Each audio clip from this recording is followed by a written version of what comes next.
Alright, this is BCA 101, Introduction to Computers and Information Systems. You guys are probably getting tired of hearing that.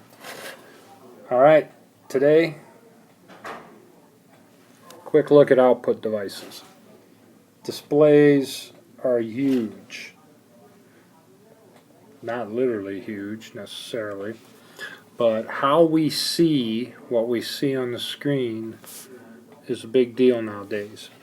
In whether it's some type of display with a workstation computer, or you have a machine and you have it hooked to the display, or whether it's an Apple and the computer is all built right into the display, or whether it's your smartphone or your tablet.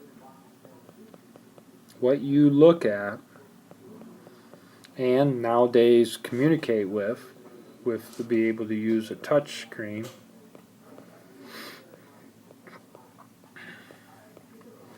has just then emphasized that all the more. Another thing, when we talk about operating systems, they have a lot to do with how things are displayed. That graphical user interface, how does a user interface with a computer? It's really changed recently. A couple terms: a pixel, picture element.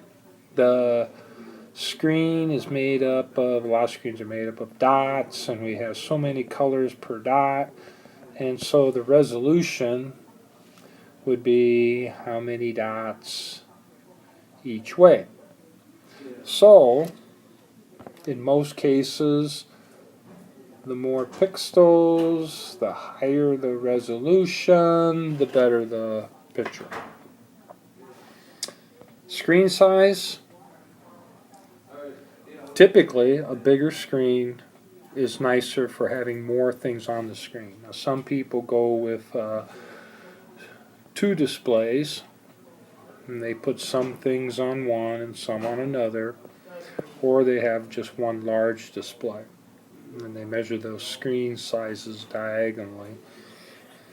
But depending on the work and what you're doing and so forth, some people say they just don't like the idea of a smartphone to do all their work because they don't like looking at the small screen. Tablets, some fine, some not. iPad makes a mini. Some reading devices are different size. So it depends on the age, who's looking at it, what you're using it for.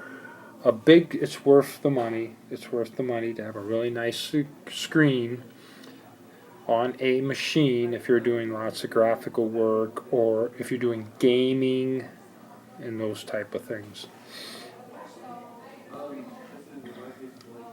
Depending on what you're doing with the computer, there's lots of difference in terms of graphics capabilities. If you're a high-end doing high-end art or graphic design and so forth, or if you're video editing, maybe the artistic part of what you're doing, or if you're working a lot with videos and so forth, the graphic capabilities make a difference. Also in gaming, if that's what you do, that makes a big difference too. So in purchasing any type of device, you want to be conscious of how the stuff is displayed and how you're going to use it, and how much you're going to use it, and so forth. Whether you're on the screen whether you're going to be viewing the screen for long periods of time or viewing them for short periods of time, just to access data, or actually doing more work on the device, and so forth. All right. Printing. So we have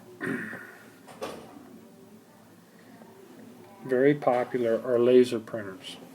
They have this drum, and the drum puts the information on the drum. A laser puts the information on the drum. Then a piece of paper is run past the drum, and with some heat, the image is transferred to the paper. Great technology, especially nowadays, because they can do it with black and white, or there's laser printers that will do color. Extremely popular. Now, they may be a little more spendy than some other types, but also you can get a measurement. For example, when they say the toner cartridge, the toner creates these spots on the drum.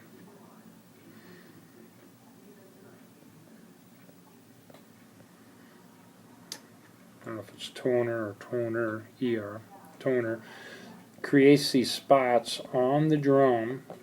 Okay, and so toner cartridges obviously cost money, but what you want to know are how many pages that you get out of the toner, how many black and white, and how many color.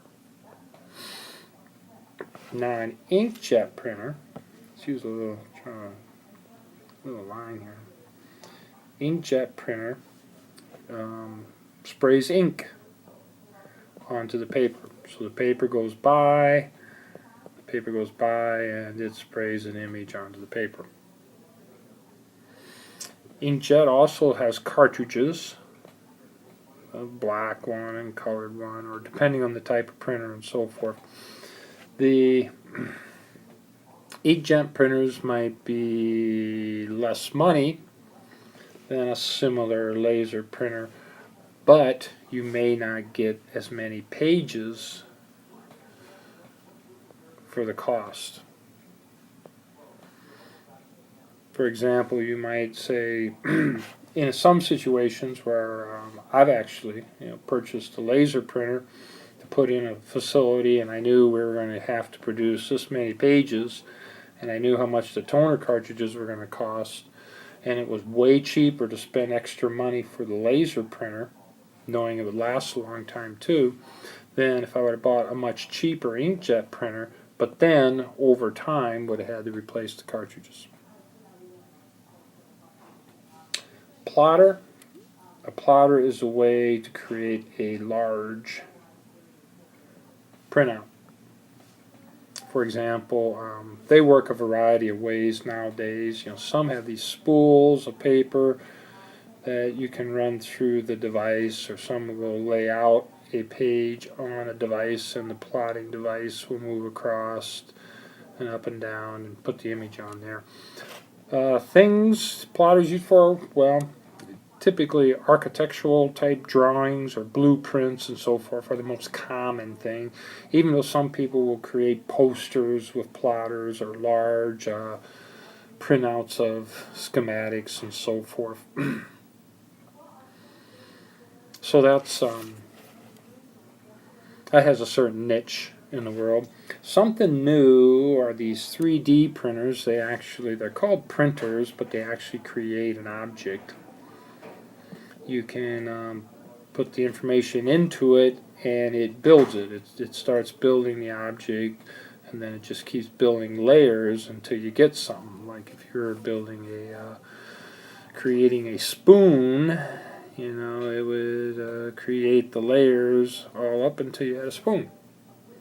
I'm not sure why you'd want to create a spoon, but these, they actually claim with the right material, people can actually produce firearms with a 3D printer. And you can look up the cost of these. I've seen them as cheap as $3,000 or $4,000. And pretty cool devices. Really popular as far as creating some of your own type of things you might want. And you could create the object using a 3D printer, and then later on mass produce it if that's what you want, or create the mold for a particular object by just feeding the information from a computer to the printer. Audio output, speakers, headphones, all that stuff's popular. The one thing I know that's true nowadays in terms of printers, and typically these inkjet printers, you can get these 3-in-1, they might call them, but a lot of those printers will also scan which is really handy. You can have a printer at home, you have some material, you need to have it in digital form, it'll scan it. Also, they'll scan right to a PDF. If I was, our printer at home does that. If I was ever to buy another printer, I would make sure that I could put a stack of papers in it. And you can get an inkjet printer, you put a stack of papers in it, and they take those papers and scan them into a PDF document. And now you can work with those in electronic form. And then a lot of cool new things always coming out in terms of output. How we can get the information to the person, you know, how the data, you get tired of hearing this, data's transferred into some type of information or something of value to us, and how can we get that? Electronically now, there's a lot of cool ways to do that. Well, that's it.